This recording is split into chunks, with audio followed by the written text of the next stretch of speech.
Y en esta mañana de jueves la vamos a saludar a ella, está con nosotros, nuestra nutricionista, la licenciada Solina Kuhl. ¿Cómo estás? Hola Chantal, buen día, Bienvenida. buen jueves. Bienvenida. Un jueves de lluvia como para escuchar tranquilos. Claro, prestar más atención. Prestar más atención y tomar nota porque vamos a hablar de un tema muy importante porque mañana es el Día Mundial de la Diabetes. Bien. Importante. Y siempre hay que informar. Te cuento en números un poquitito. Sí. Para el 2022 se hablaba de 800 millones de personas en el mundo con diabetes. Y de este número, 200 millones o quizás más no saben que la tienen. Entonces, este día se hace conmemoración a fomentar todas las herramientas para prevenirla. Bien. Porque se puede prevenir bueno, acá en lo muchos decís, casos. ¿no? Prevenirla y tratarla, a tiempo es la solución. Es la solución. Bueno, siempre es la solución. hablas de esto, ¿no? Siempre estamos a tiempo de tratar y de prevenir. Eso. Ahora cuando veamos los tipos de diabetes, vamos a ver qué diabetes podemos prevenir o no. Dale. Si te parece, Arrancamos. Desarrollamos un poquitito. Perfecto. ¿Por Dale, qué se siguiente celebra placa. este día? Puntualmente el 14 de noviembre del año 1891 nace el inventor de la insulina. Bien, Claro. Este tratamiento que se descubrió en aquel año y cambió la perspectiva de esta enfermedad porque los pacientes empezaron a inyectarse insulina y hoy tenemos un montón de insulina. Si querés, desarrollemos un poquitito más la patología. Por favor, dale, siguiente placa. A ver, diabetes. Bien. Ahí está. ¿Qué es? Bien. La enfermedad crónica. Es una enfermedad que no se cura, es una enfermedad no transmisible, no se contagia y se caracteriza simplemente por valores de glucemia o de azúcar en sangre por encima de lo normal. ¿Cuáles son esos valores? Sí. Lo normal es tener de 70 a 110 miligramos de glucemia en ayunas. Bien. Cuando supera los 100, podemos pensar que puede ser dudosa, el paciente está en riesgo, entre 100 y 125. ¿Esto es lo mismo, hombres, mujeres, niños? Así. Es así. En niños cambia un poquito y en embarazo también. Perfecto. Son situaciones especiales. Ajá. Dale. En el caso de superar los 126, se considera diabetes. Por supuesto, esto es con el médico y con un laboratorio mucho más profundo que solo glucemia en ayunas. Tenemos para estudiar la hemoglobina glicosilada, la fructosamina y un montón de valores más que van a permitir diagnosticar si la persona tiene diabetes o no. Bien. Perfecto. Hablemos un poquito de los síntomas. Sí, bien, vamos con los síntomas para estar atento en ¿Cómo casa. aparecen? ¿En qué Les voy a momento? explicar simplemente por qué se produce cada síntoma. Dale. Bien, ¿hablamos de cansancio? Sí, porque la glucosa en sangre es la fuente de energía que va a nutrir a las células de energía para funcionar con energía. Bien, como la glucosa está en la sangre acumulada y no llega a las células, se produce la fatiga, falta combustible. Esto también trae mucha sed, porque la diuresis o hacer pipí se produce con mayor frecuencia porque como la pipí va con azúcar, se orina más. Bien. Entonces esto se traduce como más sed. Esas células que no reciben... Después que me detalles de cada uno el por qué, es preguntarte cuántos de estos síntomas son para que ya me preocupe un poco. O alguien en casa, ¿verdad? Claro, exacto. Que observes que alguien está muy cansado, con mucha sed, con mucho hambre. ¿Por qué? Porque las células no se nutren, entonces dicen permanentemente tengo hambre. Náuseas porque altos o bajos valores de glucosa en sangre pueden provocar este síntoma. Orinar frecuentemente, que es lo que decía recién.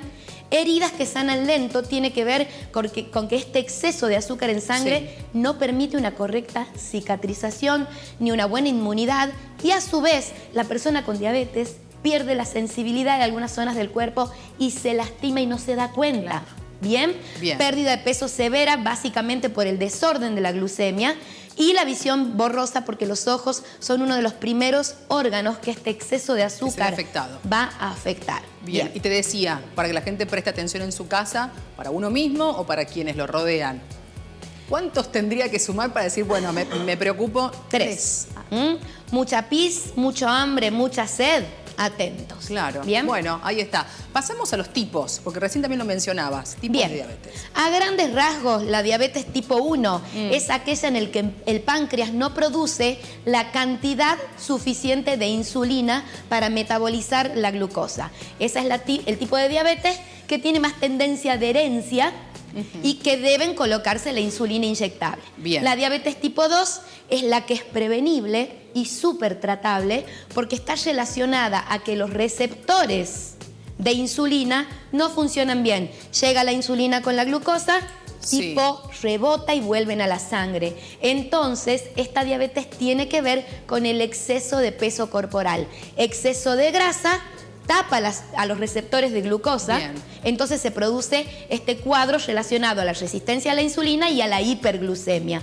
Y la diabetes gestacional, como lo dice la palabra, es la diabetes que sucede durante el embarazo. Durante el embarazo. Bien, ahora, hablamos de la diabetes. ¿A qué médico tenemos que ir? ¿O se trata con varias personas? ¿Cómo es el tratamiento? Bien. ¿Cómo se piensa la diabetes? Pensemos que es una enfermedad que abarca muchas partes del organismo. Necesita un abordaje integral, multidisciplinario. Un médico especialista en diabetes, por supuesto, quien va a medicar y dar las pautas del tratamiento. Un nutricionista, sin dudas, porque va a adaptar la alimentación al tipo de diabetes, al tipo de persona y por supuesto va a ir, adaptando a una vida normal esa alimentación, que lo vamos a explicar un poquitito. El psicólogo, porque sin dudas necesita la contención de las emociones, porque un pico de estrés o una concentración de cortisol elevado puede generar un pico de glucosa en sangre. Entonces necesitamos esto del asesoramiento psicológico y por supuesto el ejercicio físico adaptado, que no es solo vaya, haga ejercicio, sino qué ejercicio debe hacer el diabético o la diabética y por qué. Bien, bueno, a ver, nutrición. Vamos a tu área, en este caso, el abordaje que decías, interdisciplinario. Bueno, a ver, también cómo es la alimentación en este caso. Bien, no hay una dieta para diabetes. Bien, no hay. Sí puedo decir que lo único que no debe utilizar un paciente con diabetes es el azúcar de mesa. Bien, la sacarosa. Eso está prohibido, ¿bien? Porque automáticamente tenemos el pico de azúcar. Pero ¿qué pasa con los temidos carbohidratos? Claro. La alimentación va a ser lo más natural posible, como para vos, para mí, para cualquier persona. Es decir, que el cuerpo tenga la posibilidad de nutrirse, pero debemos controlar los carbohidratos. ¿Por qué? Porque son los que van a elevar la glucosa. Bien. No es lo mismo una fruta que un arroz, no es lo mismo un jugo natural que un pan.